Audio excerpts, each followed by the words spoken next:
오늘부터 도르트 신조에 대해서 배울 건데 먼저 도르트 신조가 무엇인지 간략하게 그 도르트 신조의 배경을 먼저 설명하도록 하겠습니다. 도르트 신조는 17세기에 만들어진 전통적인 신앙 고백문이에요. 17세기 초에 네덜란드 개혁교회에서 일어났던 아르미니우스 주의자들과의 논쟁의 결과로서 생긴 것이 도르트 신조예요. 아르미니우스 주의자들은 5가지 조항의 항의서를 네덜란드 정부에 제출을 했어요. 우린 이걸 믿지 못한다. 우린 이거를 고백할 수 없다. 이거 뭔가 우리가 지금까지 전통적으로 고백하던 신앙 고백문조차도 수정을 해야 될 필요가 있다. 이렇게 제출을 한 거예요. 그 5가지 조항에 대해서 반박을 하고 확실하게 선을 그은 게 도르트 신조예요. 그 5가지 조항은 이제 우리가 앞으로 11조 하면서 하나하나 그 조항의 내용까지도 다 살펴볼 거예요. 그래서 어떻게 반박을 하는지도. 근데 이제 그 5가지를 먼저 간략하게 얘기하면 이런 거예요. 구원과 연관해서 하나님께서는 어떤 사람이 믿을지 믿지 않을지를 미리 아시고 그 근거로 선택을 했다는 거예요. 믿을 사람을 선택하고 안 믿을 사람을 선택 안 했다는 거예요. 그러니까 우선순위가 믿느냐 안 믿느냐에 먼저 있다고 본 거죠. 그리고 유기한다는 건 이제 버려두시는 거죠. 구원의 자리로 데려오지 않으시고 놔두신다. 두 번째, 이들이 주장하는 것은 비록 믿는 자들만이 구원받을지라도 그리스도는 모든 인류와 모든 사람을 위해 죽으셨다. 이 두 번째 논의는 좀 약간 보통 크리스찬들이 보기에는 맞는 말 아닌가 할 수 있어요. 왜냐면은 모든 사람을 위해 죽으셨다라고 표현을 하는 거예요. 말 그대로. 네, 그래서 두 번째 문장 같은 경우는 잘 생각하지 않으면 그 좋은 말이고 맞는 말 같다 하겠지만 사실은 문제가 있어요. 왜요? 만약 예수님께서 모든 사람을 위해서 죽으셨다라고 우리가 믿고 고백한다면 그렇다면 모든 사람이 구원받아야 맞다는 거예요. 왜냐하면 예수님이 그 사람을 위해서 죽으셨는데 그 죽으신 그 사람을 결국은 구원하지 못했다. 이런 결론에 이르기 때문에. 그래서 이거는 약간 조심스러운 표현이지만 신학적으로 아주 중요한 주제다. 이거 또 우리가 자세히 살펴보도록 할 겁니다. 세 번째는 인간은 너무 부패하여 믿음이나 선행에는 신적인 은혜가 필요하다. 이 세 번째 말도 틀린 말은 하나도 없어요. 그렇죠? 너무 부패했죠. 맞습니다. 그래서 믿음이나 선행에는 신적인 은혜가 필요하다. 근데 이제 이 3번과 4번이 연결되는데 그래서 도르트 신조는 3번과 4번을 연결해서 반박을 해요. 왜냐하면 신적인 은혜가 필요하다는 말까지 하고 그 다음에 이 신적인 은혜는 저항할 수 있다라고 말을 하는 거예요. 그러니까 은혜가 필요하긴 한데 하나님이 그 은혜를 주시려고 할 때 사람이 얼마든지 싫어하고 거부할 수 있다는 거예요. 이것도 맞는 말 같아요. 예수님 믿으세요 했는데 믿기 싫어요 할 수도 있으니까. 그렇죠? 근데 도르트 신조에서 말하는 것은 신적인 은혜는 하나님이 구원하시겠다고 선택하신 사람에게 은혜를 베푸는 그 은혜는 절대 실패하지 않는다. 하나님이 주시겠다고 결정하시고 선택하시고 베푸시는 그 은혜는 결코 실패로 돌아오지 않는다는 측면에서 이건 신학적으로 아주 중요한, 아주 3번, 4번은 심각하게 문제가 있다는 거예요. 그래서 이제 도르트 신조는 인간의 부패가 얼마나 심각한지를 말하는 거예요. 신적인 은혜가 필요한 정도가 아니라 절대적으로 필요하다. 신적인 은혜가 없으면 아무것도 믿음이나 선행 자체를 아예 행할 수 없다. 근데 이제 아르미니우스 주의자들은 말하는 것은 신적인 은혜를 필요로 하지만 결국은 우리가 믿음과 선행을 우리가 행하는 거다. 이렇게 가는 거예요. 그래서 문제가 되는 거죠. 5번째는 진실로 회심한 사람, 거듭난 사람들이 모두 믿음 안에서 인내할지 여부는 더 연구가 필요하다. 이렇게 말했는데 다시 말하면 진짜로 회개하고 예수님 믿은 사람도 진짜로 믿은 사람도 믿음 안에서 인내한다는 말은 죽는 그 순간까지 그 믿음을 지켜내는가 견뎌내는가 라고 할 때 그렇지 않을 수도 있다. 연구해 봐야 된다. 이렇게 말하는 거예요. 근데 성경이 말하는 건 뭐예요? 예수님을 믿는 진짜로 믿은 사람, 하나님께서 은혜를 베푸시고 믿음을 주신 그 사람은 끝까지 믿음을 유지한다. 근데 이제 아르미니우스 주의자들은 이 5번의 연관에서도 결국은 이제 나중에 자기들이 회의를 통해서 결정을 해요. 참된 신자도 멸망할 수 있다. 무슨 말이죠? 예수님을 믿고 구원받은 사람도 구원을 잃어버릴 수 있다. 성경에 나오는 표현들이니까 이것도 맞는 말 같아요. 그런데 신학적으로 아주 잘못되고 위험한 표현이에요. 다시 말하면 영생을 얻었는데 그 영생을 잃어버릴 수도 있다. 그럼 처음부터 영생이 아니죠. 말이 안 되는 말이에요. 어쨌든 이런 5가지 조항들 우리가 이제 앞으로 쭉 자세히 살펴볼 거지만 이 5가지 조항들을 제출하면서 그 당시 네덜란드 개혁교회 전체에 도전을 한 거죠. 우리가 고쳐야 된다. 그래서 이 일 때문에 네덜란드는 종교회의를 소집해요. 이 논쟁이 8년간의 아주 치열한 논쟁으로 이어져요. 그래서 시민전쟁이 일어날 정도로 심각한 문제였죠. 그리고 이제 그 8년의 긴 논쟁 끝에 1618년에 도르드레우트, 그래서 우리가 도르트라고 말하는데 이 도시에서 총회가 열려요. 6개월 이상의 기간에 총회가 열리면서 약 154번에 걸쳐서 계속 회의를 하는 거예요. 회의 첫 번째 회의입니다. 두 번째 회의입니다. 그래서 154번의 회의가 총 6개월 동안의 회의가 있고 그 중간에 거의 마지막쯤 돼서 1619년 4월에 이 도르트 신조가 결정되고 공표를 해요. 여기서 아빠가 사진을 보여줄 텐데 이것이 바로 그 도르트 회의가 있던 총회 장면인 거예요. 여기 이제 각 나라의 사람들이 모여서 온 거예요. 여러 나라의 사람들, 개혁교회, 이 신앙을 가지고 있는 사람들이 모여서 이 신학에 대해서 어떻게 우리가 평가해야 될지를 회의를 한 거예요. 여기 잘 보면 이제 여기가 의장이에요. 그리고 여기 앉아 있는 사람들은 누굴까요? 여기가 아르미니우스 주의자들이 여기 앉아 있는 거예요. 그들도 실제로 반박을 하고 그들도 여기에 대해서 계속 논쟁을 하는 겁니다. 그리고 이제 전체 회의를 통해서 어떻게 결정했다고요? 아르미니우스 주의자들이 틀렸다. 이거는 우리가 절대 받아들일 수 없다. 그러면서 조목조목 판결을 한 게 오늘 우리가 배우는 도르트 신조가 되겠습니다. 그래서 도르트 신조는 하이델베르그 교리문답과 벨직 신앙고백서 우리 배웠었죠. 이 세 가지 같이 해서 개혁교회의 일치를 위한 세계의 신조, 중요한 신앙 고백이다. 이렇게 전통적으로 말하고 있습니다. 자, 우리가 이제 도르트 신조를 배울 준비가 됐으니까 옛날에 기억나요? 벨직 신앙고백서 배울 때 한 목사님이 주도적으로 그 신앙고백서를 쓰고 이게 이제 총회에서 공회에서 인정이 됐다고 했었죠. 그리고 이 목사님은 어떻게 됐어요? 로마 카톨릭에 의해서 처형을 당했었죠. 그 정도로 이 신앙 고백이 그냥 쉽게 나오는 것이 아니라 목숨을 걸고 하는 거예요. 그 당시 이제 여기서 아까 말한 것처럼 네덜란드 지역은 개혁교회로 계속 개혁이 되고 있었던 중이고 특별히 이제 프랑스 쪽은 로마 카톨릭이 강하게 지배를 하고 있어가지고 거기서 이런 신앙 고백에 동참하고자 하면 막 죽이기도 하고 이런 일이 있었던 거죠. 그리고 이 도르트 신조에 보면 잘 보세요. 여기만 자리가 비어 있죠. 여기가 프랑스 사람들이 왔어야 하는 자리인데 끝까지 이 총회에서 마지막까지도 이 자리를 비워놨대요. 와야 되는 사람들 위해서 이렇게 자리를. 이 설명이 잠깐 있는데 보면은 프랑스 2줄이 비어 있고 그 다음에 오른편에 3줄은 영국, 스위스, 독일 이런 사람들이 다 참여해서 교회적인 아주 중요한 결정을 한 거죠. 그래서 이런 결정들을 우리가 오늘날까지도 잘 보고 이들이 뭘 위해서 목숨을 걸었는지 하나님 말씀을 어떻게 믿고 고백해 왔는지 우리도 그걸 동일하게 고백하는지를 확인하는 게 중요하다. 그런 것입니다. 네. 이제 그 번역본은 우리가 읽을 그 번역본은 이 책에서 아빠가 그대로 가져왔는데 본래 이 신조는 라틴어로 돼 있어요. 이 회의 자체를 라틴어로 했대요. 그러니까 라틴어 못하는 사람 회의도 참석 못하는 거예요. 라틴어로 기본적으로 하고 당연히 이 기록도 라틴어로 되고 그리고 이제 공식적으로 화란어로 번역이 되고 그 다음에 이제 영어로 번역되고 보통 이제 영어에서 또 한국어로 번역되고 하는데 이제 이 번역한 형제는 최대한 원문에 가깝게 번역하려고 많이 노력했다고 말을 하더라고요. 그래서 그 번역본을 따라갑니다. 자, 오늘 배울 첫 번째 교리입니다. 첫 번째 이런 제목들은 본래 원본 신조에는 나오지 않는 제목들이에요. 책에서 나온 제목들 그대로 따라갔습니다. 첫 번째 교리는 하나님의 선택과 유기에 관한 내용을 다룹니다. 이제 오늘은 11항까지 다룰 텐데 각 항마다 이제 제목을 달아놨어요. 제목은 따로 읽지 않겠지만 제목은 이렇게 눈여겨서 보시면 좋겠습니다.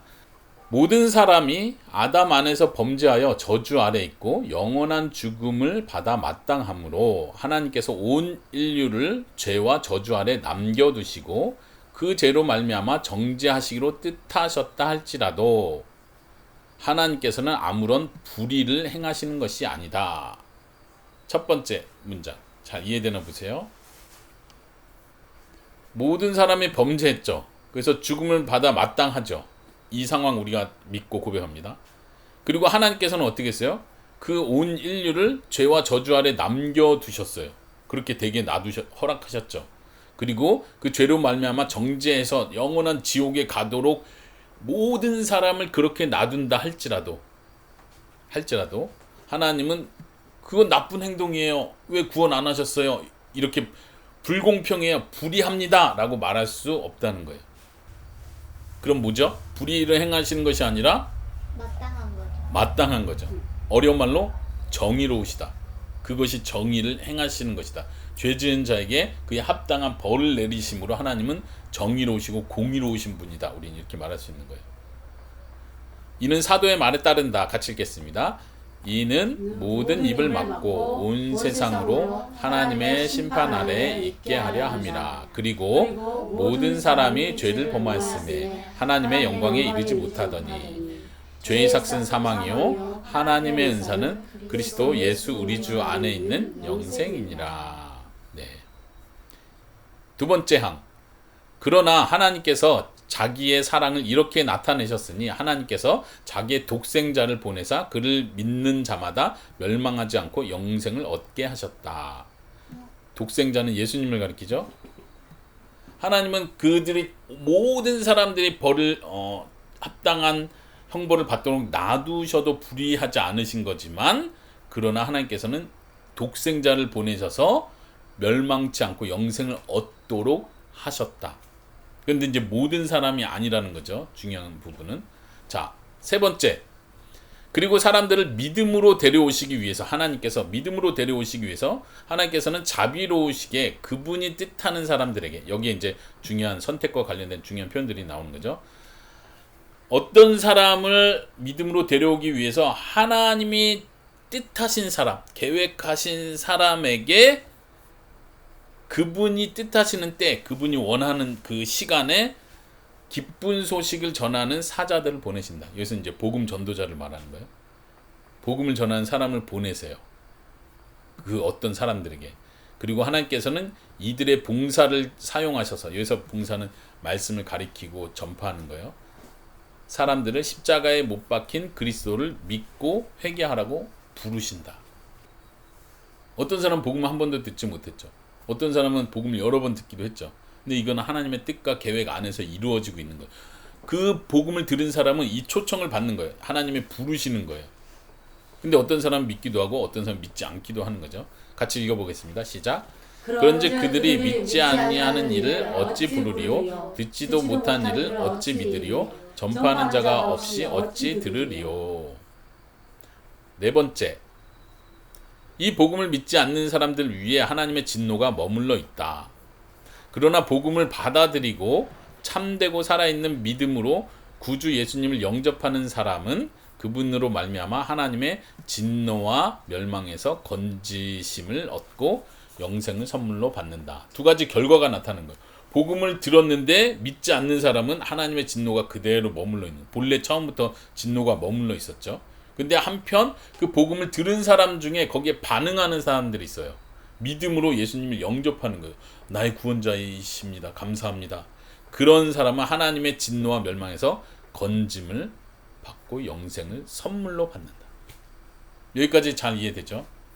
이제 알미니안 주의자들이 주장하는 바가 뭔지, 왜 이거 우리 다 아는 건데 왜 이런 얘기를 다 이렇게 또 정리를 하지? 근데 이제 앞으로 계속 갈수록 알미니안 주의자들의 주장과 정말 성경에 말하는 주장이 뭐가 달라지는지를 구분을 해야 되는 거예요. 다섯 번째까지 넘어갑니다.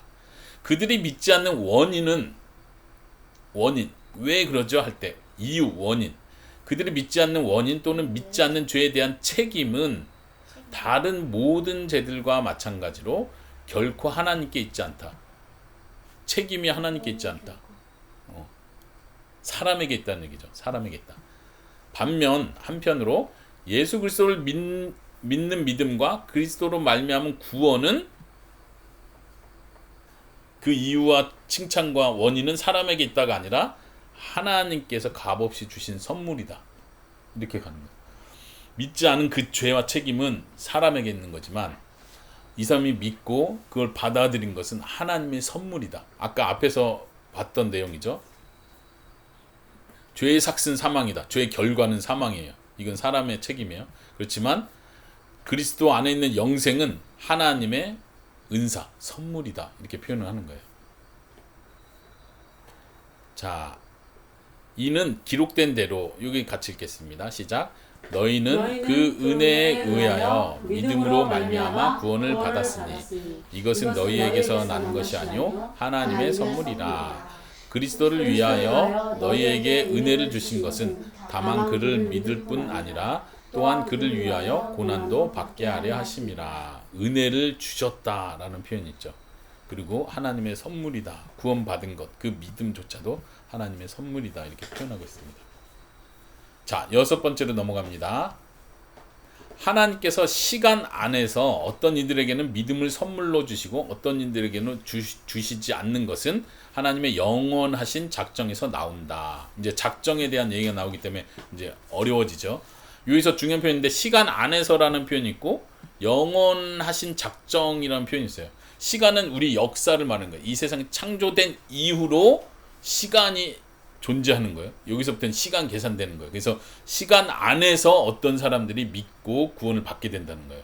근데 이 시간 안에서 믿는 그 믿음, 복음이 전해지고 믿음으로 고백을 하고 구원을 얻는 그거는 시간 안에서 일어나는데 그것은 하나님의 영원하신 작정에서 나온다. 다시 말하면 창세 전부터, 세상이 창조되기 전부터 하나님이 계획하신 것이다. 여기서 이제 작정이란 표현은 신학적인 표현이에요. 하나님께서 모든 것을 계획대로 움직이신다 할 때 작정이라 표현하죠. 같이 읽어보겠습니다. 이는 영원부터 하나님께서는 자신이 행하시는 모든 일을 아시며 모든 일을 그의 뜻의 결정대로 일하시는 이시기 때문이다. 이제 이 부분은 사도행전 15장 8절은 킹제임스 버전을 따라갔어요. 그래서 지금 한글 개역 개정하고는 약간 뉘앙스가 다른데 어쨌든 여기서 강조하는 것은 하나님께서 모든 것을 영원 전부터 계획하시고 아시고 일하신다. 하나님의 뜻대로 하신다. 그 작정을 따라 하나님께서는 선택하신 자의 마음이 아무리 완고해도 은혜로 부드럽게 하시고 믿음으로 기울게 하신다. 이제 완고하다는 말은 마음이 딱딱한 거예요. 그러니까 복음을 전했는데 이 사람은 너무 막 강팍한 사람이라서 복음을 안 받아들일 것 같은데 하나님이 계획하셔 뜻하신 그 사람이라면 그것조차도 하나님 그 사람의 마음을 바꾸신다. 어떤 과정과 어떤 일을 통해서도 하나님 그 사람을 바꾸신다. 그래서 하나님의 은혜는 실패로 돌아오지 않는다. 이 표현인 거예요. 이 부분도 이제 나중에 중요한 토픽으로 배울 거예요. 그러니까 하나님의 계획은 틀리지 않는다. 예, 계획과 실천. 계획한데 우리는 방학 때 계획 짠 대로 그대로 안 되잖아요. 그렇죠? 나는 오늘 아침에 고양이에게 밥을 줄 거야. 고양이가 맛있게 먹도록 할 거야. 근데 아침에 갔더니 고양이가 없어. 그럼 어떻게? 계획 실패죠. 줬는데 얘가 안 먹어. 그럼 막 억지로 쑤셔넣어요. 쑤셔넣었으니까 계획이 성공한 거야. 맛있게 먹어야 되는데 안 맛있게 억지로 먹는데. 그러니까 우리는 계획을 해도 실패를 하지만 하나님이 계획하고 작정하신 바는 반드시 이루어진다는 거예요. 그래서 여기서도 표현이 이제 앞으로 자세하게 배우겠지만 하나님을 억지로 믿게 한다는 뜻이 아닌 거예요. 그 사람의 마음을 바꿔서 은혜로 감사함으로 받아들이게 하신다는 거죠. 근데 이제 반대로 하나님께서는 택하신 자가 아닌 사람들, 그분의 심판으로서 그들의 자신의 악함과 완고함 가운데 놔두시는 거예요. 그래서 그들은 자신의 죄와 자신의 강팍함 때문에 그대로 형벌의 자리로 가는 거죠. 바로 여기에서 특별히 우리에게 이 문장은 좀 어려워요. 한번 잘 보세요. 어려운 문장이에요. 바로 여기에서 특별히 우리에게 깊으시고 자비로우시며 동시에 공의로우신 구별이 파멸에 똑같이 연루된 사람들 사이에 나타나는 것인데 이것이 하나님께서 말씀 안에서 계시하신 선택과 유기의 작정이다. 이게 무슨 말이죠? 뜻을 잘 한번 이해해 보세요. 무슨 말이죠? 구별이 파멸에 똑같이 연루된 사람들, 이게 무슨 말이에요? 이 말은 선택된 자든 선택되지 못한 자든, 복음을 듣고 믿는 자든 믿지 않는 자든 그들은 똑같이 파멸에 이르도록 되어 있다는 거예요. 본래가. 이 전제가 아주 중요한 전제예요. 근데 하나님께서는 특별히 우리에게 자비롭고 공의롭게 우리에게 그 은혜를 주셨다는 얘기를 하는 거예요. 근데 우리는 어떤 사람이요? 파멸에 똑같이 연루된 사람들, 믿지 않는 자들과 똑같은 결론에 이르러야 하는 사람들에게 그거를 보여주셨다는 거예요. 자비를 보여주셨다는 거예요. 이것이 바로 하나님께서 말씀 안에서 계시하신 선택과 유기의 작정입니다. 이제 이 무슨 말을 하려고 하냐면 이제 뒤에서 더 나올 거예요.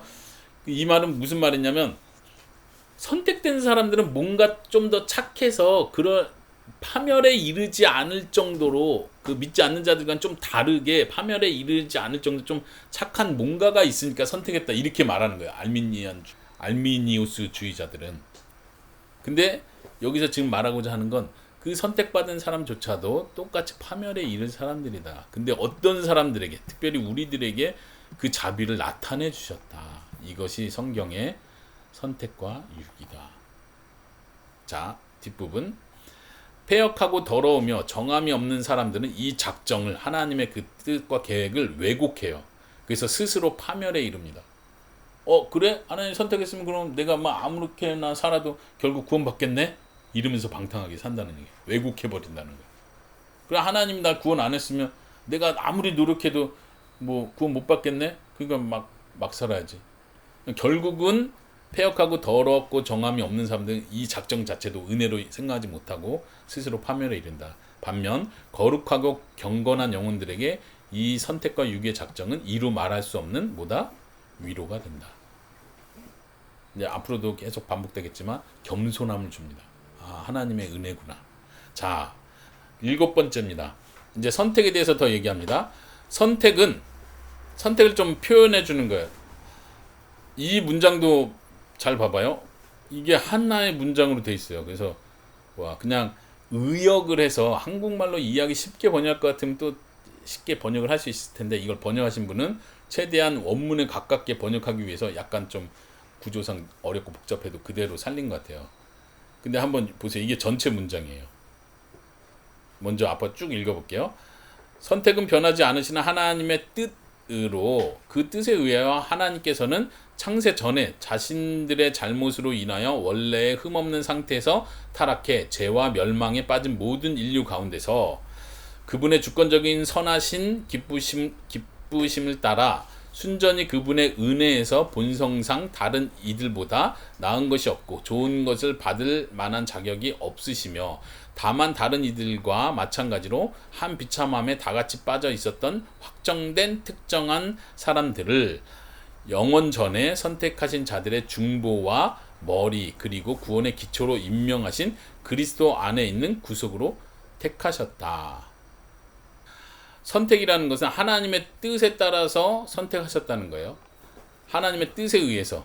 근데 언제? 하나님께서 창세 전에. 이거 있네. 하나님께서는 선택하셨다 이렇게 되겠네. 주어가 하나님. 그렇죠? 언제? 창세 전에 선택하셨다는 얘기예요. 그런데 누구를 선택했어요? 자신들의 잘못으로 인해 원래 흠없는 상태에서 타락해 죄와 멸망에 빠진 모든 인류 가운데 어떤 사람을 선택했다는 거예요. 아까 강조했었죠. 모든 사람이 그 형벌을 받아야 되는 입장이에요. 죄와 멸망에 빠져 있는 모든 사람 중에 일부를 선택하셨다는 거예요. 그런데 그 일부를 어떻게 선택했어요? 주권적인 선하심에 따라서 선택하셨대요. 그 몇몇 사람을.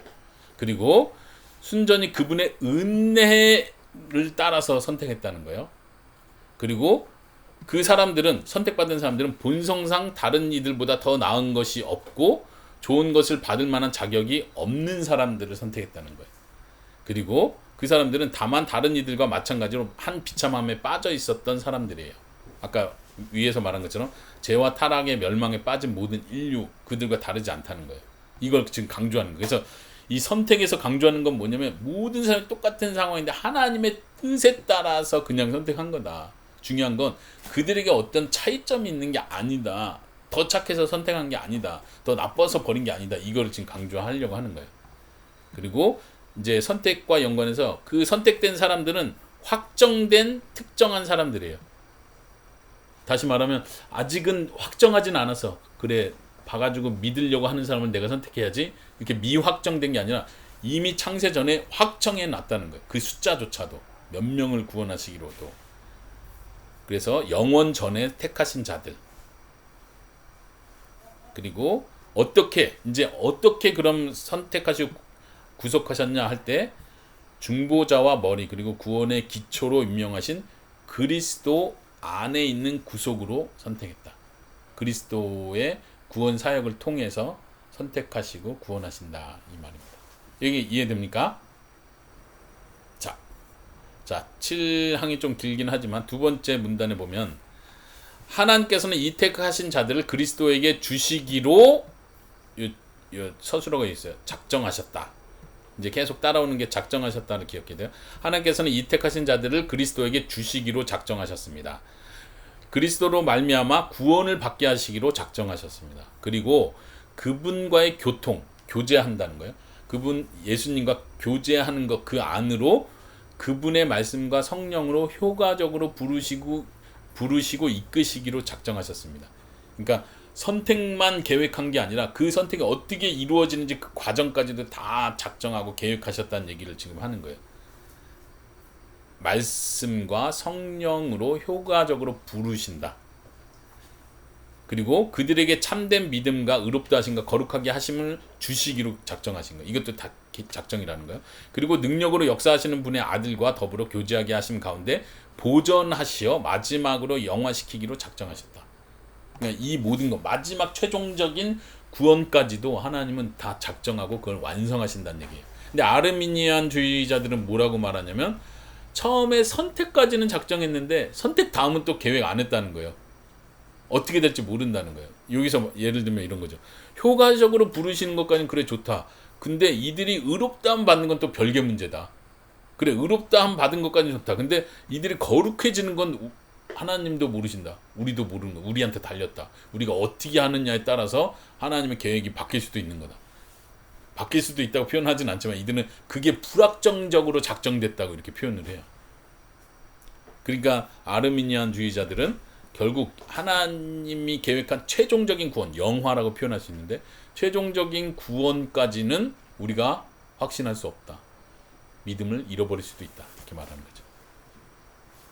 이는 하나님의 자비를 나타내며 또한 그분의 은혜의 영광을 찬송하게 하기 위함이다. 하나님의 모든 작정과 구원의 이 완성은 하나님의 영광을 찬송하게 하는 것이 목적입니다.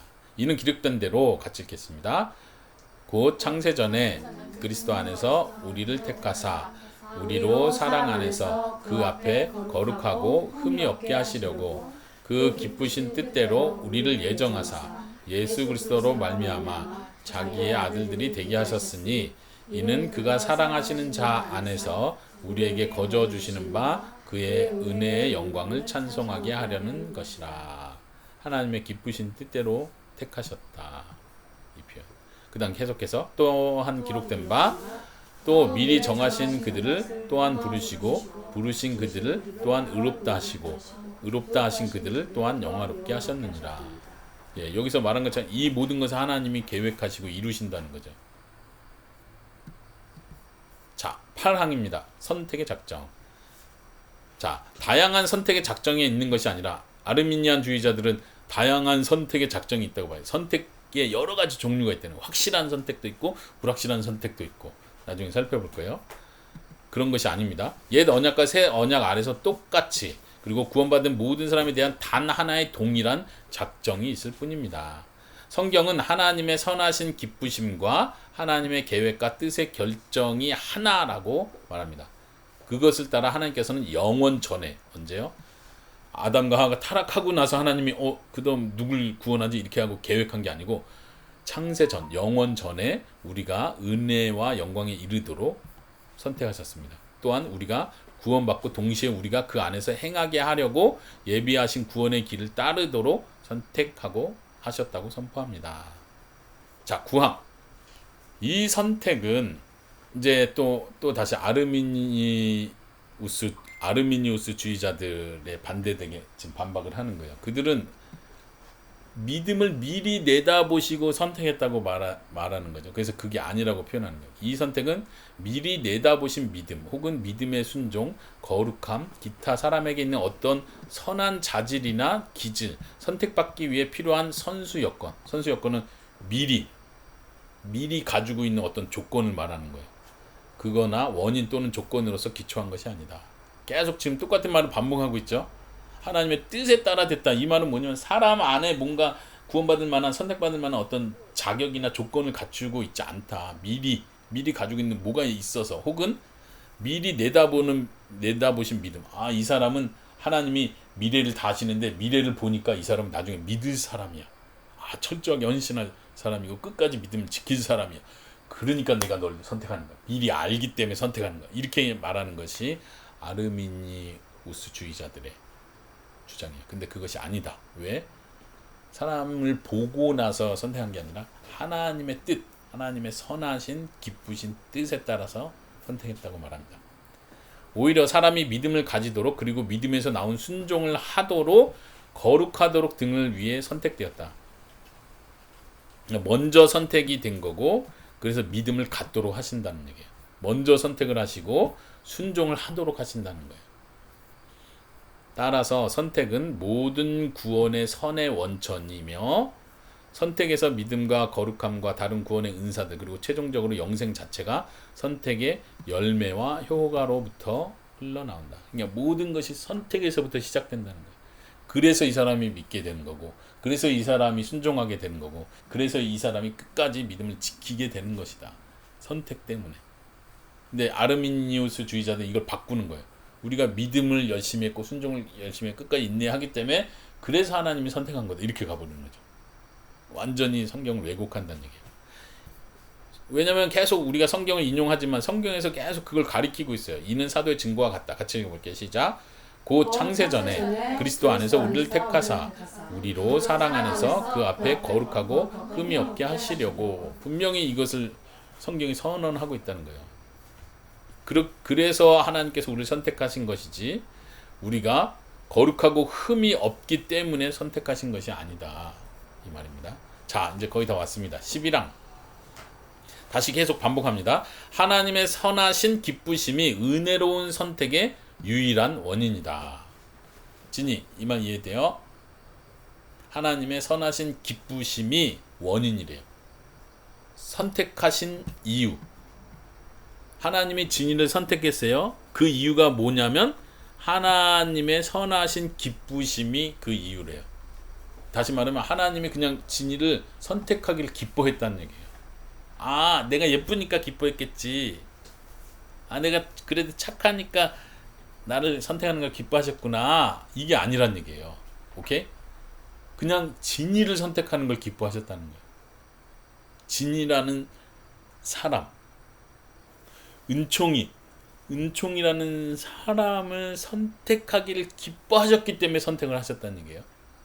근데 여기서 우리가 구분해야 될 게 사람과 하나님은 달라요. 사람이 누군가를 선택할 때는 아빠가 이런 예전에 가르치면서 했었던 것 같은데 예를 들어서 여러분들이 결혼 상대자로 누군가를 교제할 사람을 선택을 해요.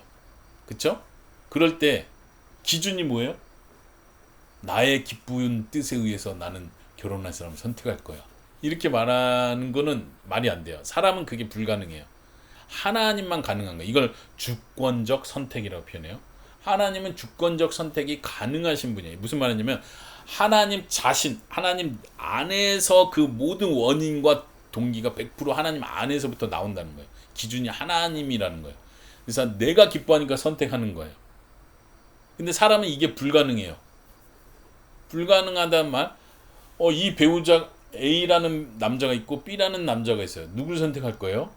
아, A고 B고 중요하지 않아. 그냥 나는 그냥 이 사람을 선택하는, 기뻐하니까 이 사람을 선택하는 거야. 이 사람이 어떤 사람인지는 상관없어. 이렇게 말할 수가 없다는 거야. 우리는 반드시 이 사람이 어떤 사람이고 나에게 잘해주는지, 이 사람이 착한지, 능력이 있는지, 신앙이 있는지를 따지고 선택하는 거죠. 그건 주권적 선택이 아니라 이 사람을 기준으로 내가 선택을 하는 거예요. 사람은 그럴 수밖에 없어요. 내가 사과를 먹을 건지 바나나를 먹을 건지 선택을 해요. 아, 나는 내 깊은 뜻에 따라서 선택할 수 있어가 아니라 사람은 그렇게 선택 못해요. 바나나가 맛있으니까 선택하는 거예요. 좀 더 먹고 싶은 거. 그쵸? 어떤 사람은 사과가 더 맛있다고 생각하기 때문에 사과를 선택하는 거예요. 사과가 어떠냐에 따라서 내가 선택을 하는 거죠. 무슨 말인지 알죠? 근데 하나님은 그렇게 하지 않으셨다는 거예요. 하나님의 기쁘신 뜻에 따라 선택하셨다. 그것이 유일한 원인이다. 이 선하신 기쁘심은 하나님께서 사람의 모든 가능한 자질이나 행위 가운데 어떤 것을 구원의 조건으로 정하시는 것에 있지 않다. 사람 안에 있는 어떤 자질이나 행위를 구원의 조건으로 보지 않으셨다는 얘기예요. 이해되십니까? 명확하게 이해돼야 돼요, 이게. 오히려 하나님께서는 공통된 죄인의 무리 가운데 또 반복하죠. 그 사람은 A든 B든 그 사람은 공통되게 죄인인 거예요. 그냥 공통되게 멸망과 형벌을 받기 합당한 자격으로 따지자면 영원한 형벌을 받기 합당한 그 모든 사람인 거예요. 하나님 기준에선. 근데 그 중에서 좀 더 착하니까 선택하는 게 아니에요. 하나님은 그럴 수가 없는 거예요. 이 사람 조금 더 착한 사람이든 더 많이 나쁜 사람이든 하나님 기준에선 모두가 영원한 형벌을 받기 합당한 거예요. 그 상태를 계속 강조하는 거예요. 그 가운데서 특정한 사람들을 자신의 백성으로 삼으시는 것이다. 이는 성경에 기록된 대로 읽어봅시다. 그 자식들이 아직 나지도 아니하고 무슨 선이나 악을 행하지 아니한 때에 리브가에게서 이르시되 큰 자가 어린 자를 섬기리라 하셨나니 기록된 바 내가 야곱은 사랑하고 에서는 미워하였다 하심과 같으니라.